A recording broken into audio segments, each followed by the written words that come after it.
आज का जो टॉपिक है आपकी आंखें कहीं ना कहीं खोल देगा। ये चीज़ आपको सोचने को मजबूर कर देगा वापस एक बार ट्रेडिंग में कि यहाँ पे जो 89% लोग हारते हैं, आखिर उसका रीज़न क्या है और क्यों इसको लोग बोलते हैं कि स्टॉक मार्केट एक कसिनो है, स्टॉक मार्केट में एक गैम्बलिंग है, जुआ है।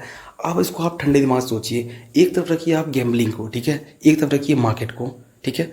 अब आप इसको डिसाइड कीजिए। जुए में क्या होता है, कोई भी जुआ होगा, कोई भी गैम्बलिंग होगी, आप हेड टेल उछाल रहे हो सिक्के को, 50% चांसेस है जीतने के, 50% चांसेस हैं हारने के। लेकिन इस मार्केट में क्या होता है, सेबी का डाटा है 89% लोग यहाँ पे हारते हैं। आखिर क्यों यार? 50% से ज़्यादा कोई कैसे हार सकता है? आप कहोगे इस मार्केट में एक पहेली है, या मार्केट को पढ़ना पड़ता है, सीखना पड़ता है, जानना पड़ता है, अनजान लोग होते हैं इसलिए हारते हैं। तो भाई गैम्बलिंग में भी तो हम अनजान है। अगर मान लीजिए एक सिक्का उछल रहा है तो हमको बिल्कुल नहीं पता है कि हेड आएगी या टेल आएगी, उसके बावजूद हम वहाँ 50% जीत के दिखा देंगे। आप कभी सोचिए क्यों? और दूसरी चीज़, ये जो सेबी का डाटा है वो 89% ऑफ पीपल है, ना कि 89% ऑफ ट्रेड है। 89% ऑफ पीपल हारते हैं, यानी कि 100 बंदे अगर डिमेट अकाउंट है उनके पास, उसमें से 89% बंदे जो हैं वो हार में हैं। ऐसा नहीं है कि वो 89% लोगों का जो पैसा है वो आधा हारे है और आधा उनके पास है, वो लॉस में है। मीन्स अगर मेरे पास 1 लाख है तो मेरा 1 लाख लॉस में है, चाहे वो 20,000 का लॉस हो या 50,000 का लॉस हो। जबकि होना क्या चाहिए, हर ट्रेडर अगर वो नॉलेजेबल नहीं है तो उसके 50% ट्रेड लॉस में होने चाहिए, 50% ट्रेड प्रॉफिट में होने चाहिए। क्योंकि भाई मार्केट तो किसी को नहीं पता है। यहीं आती है साइकोलॉजिकल प्रॉब्लम, और इसीलिए कहा गया है मार्केट गेम स्ट्रैटेजी का नहीं है, स्किल का नहीं है, ये एक पर्सनैलिटी का गेम है, ये एक साइकोलॉजी का गेम है। जिस तरह से एक जुए में आदमी 50% ज़्यादा नहीं हारता है, लेकिन बावजूद देखिए कई लोग जुए में पूरा पूरा पैसा हार जाते हैं। क्यों?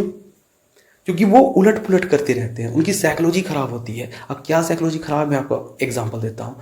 जैसे मान लीजिए मेरा हेड टेल का एक सिक्का उछल रहा है और मैं उस पर पैसे लगा रहा हूँ, ठीक है। एक एग्जाम्पल है पहले गैम्बलिंग को। तो हेड टेल में अगर हम बार बार हेड बोले हेड बोले हेड बोले तो 100 बार सिक्का उछलेगा, तो जैसी बात है हम 50 बार उसमें जीतेंगे। लेकिन अब हम एक बार हेड बोल रहे हैं, एक बार टेल बोल रहे हैं, एक बार हेड बोल रहे हैं, कोई लॉजिक ही नहीं है, तो कुछ भी हो सकता है। लेकिन अगर हम हेड या टेल एक कंटिन्यू बोलते रहे तो जैसी बात है हम 50 बार जीत जाएंगे।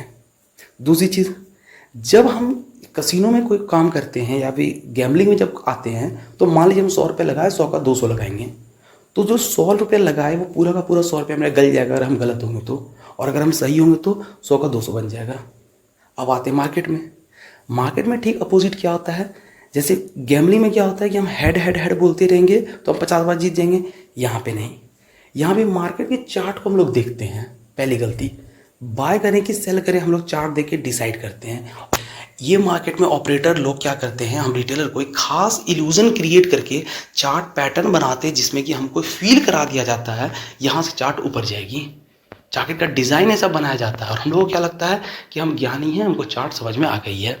फिर जब भी आप देखोगे चार्ट में अगर बाय बन रहा है, आप वहीं से मार्केट गिर जाएगी। आप बोल रहे हैं चार्ट में सब कुछ सेल पोजीशन बन रही है, मार्केट बाउंस कर जाएगी। पहली गलती क्या, कि हम लोग का जो डिसीजन होता है बाय और सेल चार्ट को देख के होता है, और चार्ट में जानबूझ के वो चीज़ फेक चीज़ें दिखाई जाती है कि हम बाय करें। सेकंड चीज़ क्या है, गैम्बलिंग में क्या होता है, 100 का 100 गल गया या 100 का 200 बन गया, ठीक है। जो भी आपने अमाउंट लगाया, 1,000 रुपये लगाए तो 1,000 का 1,000 गल जाएगा या 1,000 का 2,000 बन जाएगा। यहाँ पे क्या होता है, अगर हमारा कोई ऑप्शन प्रीमियम है या कोई भी ट्रेड है उसमें लॉस होता है तो हम वेट करते हैं, तो वहाँ पे 100 नहीं गलता है। यहाँ पे कभी कभी 100 सोचे हैं दिमाग में 100 गलेगा, 100 का हम लोग स्टॉप लॉस रखे मन में, लेकिन वो 1,000 रुपये का लॉस हो गया, बैठे हुए चुपचाप। और प्रॉफिट रखे 200 का, लेकिन कभी कभी क्या होगा 100 या 150 ही प्रॉफिट आया, अरे यार बहुत हो गया। और वहाँ पे क्या होता है कि या तो आपका एसएल हिट होगा या तो टारगेट हिट होगा। गैम्बलिंग में अगर आपने 100 रुपये लगाया तो या तो 100 रुपये का लॉस हिट होगा या 200 का प्रॉफिट हिट होगा। बीच में कोई ऑप्शन नहीं है, यहाँ पे ऑप्शन है, और यही आज़ादी आपको यहाँ बर्बाद करती है। तो दो चीज़ें सिर्फ आप रूल में चेंज कर लो, या तो एसएल हिट होगा या तो टारगेट हिट होगा।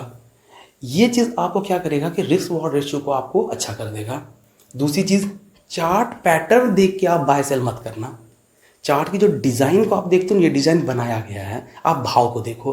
45,200 पे प्राइस है, बस 45,200 पे प्राइस है, भाव हो गया उसका 45,200। वो किस पैटर्न और किस डिज़ाइन से है, हमको लग रहा है कि यहाँ से 45,200 से 45,100 तक आएगा, नीचे गिरेगा, नहीं। अगला प्राइस है थोड़ी देर बाद, 15 मिनट बाद देखिए हम, वो है 45,300 का, तो मतलब 45,300 का प्राइस है। आप पैटर्न मत देखो, जैसे कि ये कैंडलस्टिक चार्ट है, आप इसी चार्ट को कर दो लाइन चार्ट। कोई भी देखिए आप शोर शराबा है, कोई शोर शराबा, चुपचाप एक डाउन ट्रेंड आ रही है, डाउन ट्रेंड आ रही है, बस डाउन ट्रेंड आ रही है।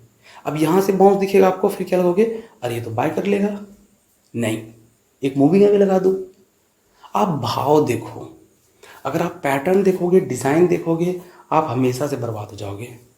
आपको वही चीज़ें दिखाई जाएगी जो चीज़ से वो लोग आपको करवाना चाहते हैं।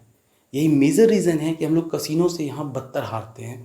कसिनो में बंदा बच जाएगा, लेकिन मार्केट में आदमी बच नहीं सकता है अगर साइकोलॉजिकल प्रॉब्लम है उसके पास तो।